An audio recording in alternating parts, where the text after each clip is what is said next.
সবাইকে ফিয়াদা টকারে আরো একবার স্বাগত। খাবার পরে পেট ফুলে যাওয়া বা পেটে একটা গ্যাস ভাব অনুভব করা, এটা খুব কমন একটা সমস্যা। এই সমস্যা হয়তো অনেকেই ফিল করেন, হয়তো কেউ প্রতিদিন, কেউ আবার হয়তো হঠাৎ হঠাৎ। তো এই সমস্যাগুলো কেন হয়? এই যে পেট যখন ফুলে যায় বা একটা গ্যাস ভাব হয়, তখন এক ধরনের অস্বস্তি কাজ করে। এই অস্বস্তি কাজ করছে কেন এবং গ্যাস ভাবটা কেন হচ্ছে, এর বেশ কিছু কারণ আছে। এই কারণগুলো আমরা চাইলেই জেনে রাখতে পারি। আমি অনেক সময় দেখা যায় যে অনেক লেখা পড়ি, তার মধ্যে ডাক্তারদের বিভিন্ন কলাম, বিভিন্ন টিপস, সেগুলো একটু পড়ি এবং পড়ার পরে অনেক বিষয় আছে যেগুলো একটু কমন মনে হয় যে এটা অনেকের হতে পারে বা এর প্রতিকারটাও জানা দরকার। তখন হয়তো আমার জানা বিষয়গুলো বা আমি যেখান থেকে জেনেছি সেই বিষয়গুলো একটু আপনাদের সাথে শেয়ার করি। হয়তো অনেকের চোখে এটা পড়ে না বা অনেকে পড়েছেন, ভুলে যাচ্ছেন। আমার কথার মধ্যে থেকে হয়তো আবার নতুন করে মনে পড়তে পারে, বা যারা জানেন না তারা হয়তো জেনে নিতে পারেন। এই জায়গা থেকে আমি আমার জানাটুকু আমি শেয়ার করার চেষ্টা করি।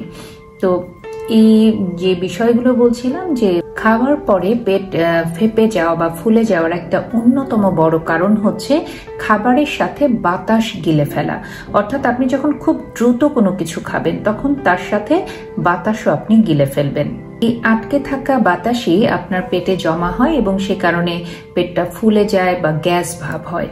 আর এই সমস্যা থেকে যদি আপনি বের হতে চান, তাহলে অবশ্যই আপনাকে আস্তে আস্তে খাবার চিবাতে হবে।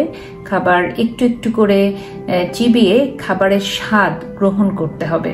আর যখন আপনি খুব ধীরে ধীরে খাবারটা চিবিয়ে খাবেন, তখন বাতাস আপনার খাবারের সাথে পেটে ঢুকে যাওয়ার সম্ভাবনাও কমে যাবে। আর একটা বিষয় হচ্ছে যে আপনার খাবার সঠিকভাবে চিবানো হচ্ছে না। অর্থাৎ ডাক্তাররা কিন্তু একটা মাত্রা বলে দিয়েছেন যে আপনার খাবারের এক একটা বাইট কত সেকেন্ড ধরে কতবার বাইটটা দিতে হবে এবং চিবোতে হবে।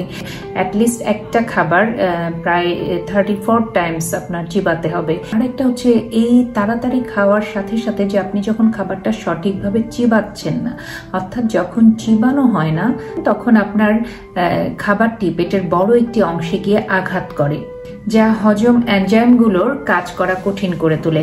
ফলাফল কি হয়? ফলাফলে দেখা যায় যে আপনার পেটে গ্যাস তৈরি হয়। এজন্য ডাক্তাররা বলেছেন যে খাবার আপনি যথেষ্ট সময় নিয়ে ছোট ছোট করে সেটাকে চিবানোর চেষ্টা করবেন এবং খাবারটি যতটা সম্ভব মুখের মধ্যে চিবিয়ে সেটাকে একরকম ব্লেন্ড করে তারপর সেটা গেলার কথা ডাক্তাররা বলে থাকেন।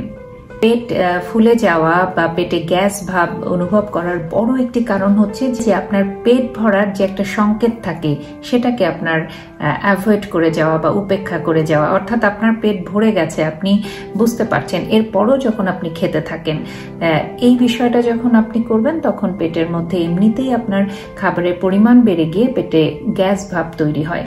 অতিরিক্ত খাওয়ার কারণে পেট ফুলে যাওয়া, পেটে গ্যাস, এই সমস্যাগুলো তো দেখা দিবেই। আরেকটা জিনিস হচ্ছে যে আপনি যখন অতি দ্রুত খাচ্ছেন, তখন আপনার পেট ভরে যাওয়ার কারণে মস্তিষ্কের সংকেত পাঠানোর ক্ষমতাকে নষ্ট করে দেয়। অর্থাৎ আগে থেকেই যে সংকেতটা মস্তিষ্ক হয়তো পাঠিয়ে দিত, এই সংকেতটা যখন নষ্ট হয়ে যায়, তখনই আপনার নানান ধরনের সমস্যাগুলো তৈরি হয়।